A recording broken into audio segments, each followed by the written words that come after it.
Good morning, everybody. Today we are looking at how to boil an egg with the #1 food fairy, Rita Smith. We're going to do some positively inspired cooking here, and I'm going to start off by talking a bit about the temperature at which you cook eggs and then cool them, because it's the contrast between the two that will determine whether or not the shell slips easily off your egg and everything, it looks beautiful and perfect, or whether you're there all day trying to chisel the egg out of the shell, which it's stuck to because the water wasn't hot enough or the cooling wasn't cold enough. So to get us started, I've got some eggs here. I am using my pasta cooker. I find my pasta cooker to be just a perfect tool for doing quite a few eggs at a time. Obviously, if you were doing 1 or 2 eggs for breakfast, you wouldn't go to this much trouble. But if you're doing a dozen at a time, or you're getting ready to dye eggs for Easter, you're making a large egg salad or a queen salad or a duchess salad, and you want quite a few eggs, then I like to use the pasta cooker, and the principle applies. Because what is going to happen whether you're cooking 2 eggs or 12 is that you want to move the cooked eggs as fast as possible from the boiling hot water over to here, which 10 minutes from now, in the magic of video, I'll make it shorter, will be ice water, okay? So the eggs themselves are at room temperature. I know that nobody keeps eggs at room temperature in 2014, and to plan ahead to take them out and make them room temperature is kind of a lot to ask, so that's not always possible. But if you know you're going to be cooking a dozen eggs, you come home from the grocery store, whatever, just don't put them in the fridge. Leave them out. Leave them at room temperature. And the reason for that is if the eggs are cold out of the fridge and then you plunge them into boiling water, 1 or 2 or more of them are going to crack. And then you'll get egg floating all around the water. The egg shells will no longer be intact, so they're not as safe. Bacteria can get in. You can't store them as long. Take them to work in your briefcase or whatever. And if you're dyeing them, it's a disaster because the dye leaks into the egg and you can't really eat it. And so if you can keep your eggs at room temperature and then plunge them in a strainer like this into boiling water, that's the ideal. That's the ideal circumstance. And they will cook nicely. I've set the buzzer. You might have noticed me doing that. I'm going to show you how to do both a 4-minute egg and a 10-minute egg. So when the buzzer goes off at the 4 minutes, I'll take out 2 eggs and show you what those look like at the 4-minute mark. The rest of them, we'll let them cook for the full 10 minutes in the boiling water before we plunge them into the cold water. So we'll let those cook for a bit and come back at the 4-minute mark. Okay, there's the buzzer telling me that 4 minutes have passed. I'm going to reset it for 6 minutes for my 10-minute eggs. There we go. And for the 4-minute eggs, otherwise known as soft-boiled eggs, I'm going to pull them out now. None of my eggs have broken, which is very nice. Very nice. Makes the pan easier to work with and the eggs prettier.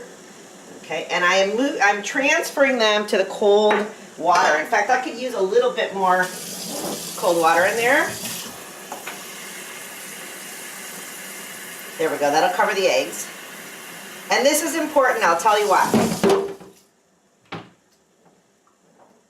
The whole secret to having eggs not stick to the shell is the difference in temperature between when they come out of the boiling hot water and get plunged into the ice cold water. That causes the egg to contract and pull away from the shell, so that in a few moments when we crack the 4-minute egg and peel it out of the shell, it'll slide out easily.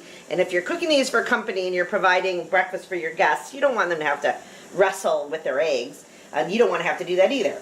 So in a minute I will take the eggs which went from the boiling hot water into the icy cold water, and we'll crack them open and see what a 4-minute egg looks like versus what a 10-minute egg looks like. So I'll just give that a couple of more seconds to chill in the ice cold water, and then we'll pull it out, and that'll be our 4-minute egg.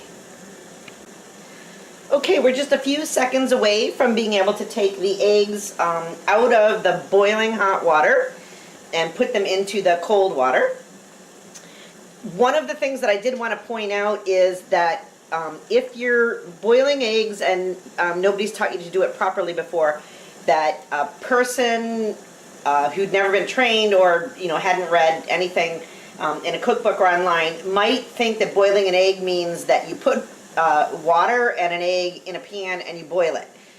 If you do that, your egg will stick all over the shell. You'll never get it out. There's our 10-minute timer. You don't put an egg in the water and then bring the water to a boil. You boil the water and then put the egg in. Whether you're using a strainer or whether you're just putting the egg into the water needs to be at a rolling boil when you put the egg in. And it's far less likely to crack if the egg is at room temperature. So what I'm going to do now is I'm going to remove the strainer basket of my pasta cooker, in which the eggs have cooked for precisely 10 minutes, and I'm going to plunge it into very cold water, and I'll put in the rest of those ice cubes to actually bring that water, make that water as cold as it's possible to make it quickly. And the eggs are now chilling rapidly in the cold water over there. Don't panic, they won't be too cold to serve. They're barely cool enough to eat. Putting the eggs in very cold water basically simply stops them from cooking. Okay, so what we've managed to do here is halt the cooking process, and we are providing the eggs with the change in temperature that they need to pull away from the shell, so that when you go to peel them, the shell will slide off easily as opposed to sticking to the eggs. So what we're doing now is we're going to chill those eggs, for a minute or 2 minutes or a couple. If you're only making 2 eggs for breakfast in the morning, just have boiling hot water when you put your eggs in and a bowl of cold to toss them into when you fish them out of the boiling hot. And that's the same thing as going through the whole pasta cooker ice cubes procedure. The point is room temperature eggs, if at all possible, into boiling hot water, rolling boil water, and then quickly into cold water. That will allow the shells to slip off easily. So let's let those sit for 1 second and then come back, and I'll show you the difference between a 4-minute egg and a 10-minute egg. Okay, welcome back. The 10-minute eggs have finished cooking and briefly chilling, maybe 2-3 minutes in the icy cold water. These are our 4-minute eggs, which I also chilled. So what I'm going to do here is just show you the difference between a 4-minute egg and a 10-minute egg. And remember again that the reason we went through all the trouble of going through the boiling hot water to the icy cold water is to pull the egg away from the shell so that it doesn't stick to the shell, and what you end up with is a perfect soft yolk, runny, soft-boiled egg. And that is, there we go. That is some people's ideal of an egg. Other people don't like the soft, runny part. But the point is that you realize by cooking at either a 3-minute egg or 4-minute egg, and then taking that out of the boiling water and plunging it into the very cold water, you can provide either your family or your guests or yourself or whomever you're cooking with a very nice, soft inside egg that they can dip their toast into, and that's like, for some people, that's the best part of the day, breakfast in the morning. If that's how your family or your guests like their eggs, 3 minutes is bouncy in my opinion. I find it too soft. 4 minutes is perfect, but that's a 4-minute egg compared to what we're going to see now, which is a 10-minute egg. Okay, so here comes a 10-minute egg. A 10-minute egg is perfect for Easter eggs. So if you're dyeing Easter eggs, remember that if you cook your Easter eggs in an aluminum pan, the dye will not set. So you need to use stainless steel if you're cooking for Easter eggs, boiling for Easter eggs. This is a 10-minute egg. See how easily the peel came off, and we lost none of the egg in doing that. So here is our egg. Ta-da! A perfect 10-minute egg. I'm actually thinking that I may need to make a Duchess salad today, or a queen salad. That's the kind of Russian, Eastern European salad that contains pickles and eggs and peppers and onions and sausage or ham and mayonnaise. It's not like what most Westerners would think of as a salad, but it is delicious. It's maybe more of a side dish, but between the protein and the ham, it's got a lot of, the ham and the egg rather, it's got a lot of protein, and it's good. It's a great way for hard-boiled eggs to be put to use. And then the other way for perfectly boiled, ta-da, perfectly boiled 10-minute eggs to be put to use is that you take them to work with you in your briefcase or your lunchbox or whatever, your backpack, whatever it is that you're carrying. You chill them.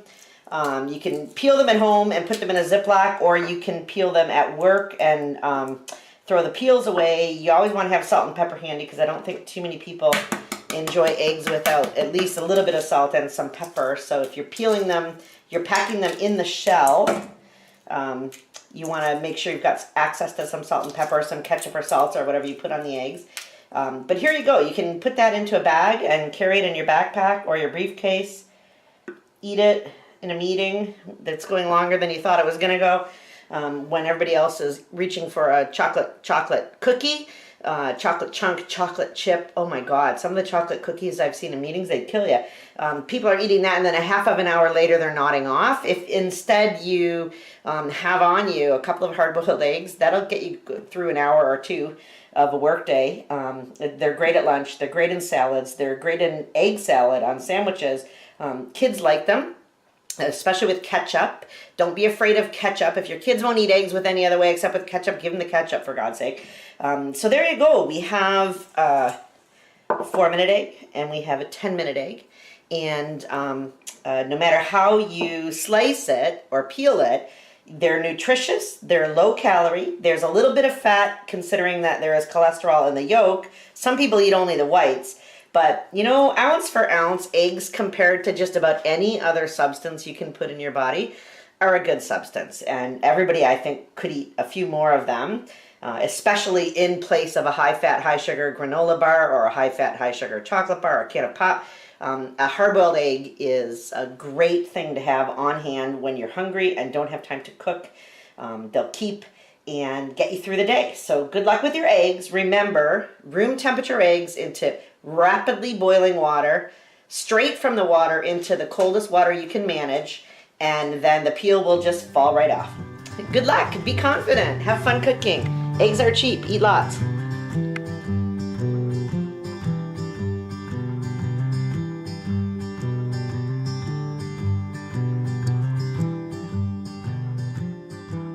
I'm so sick of reality.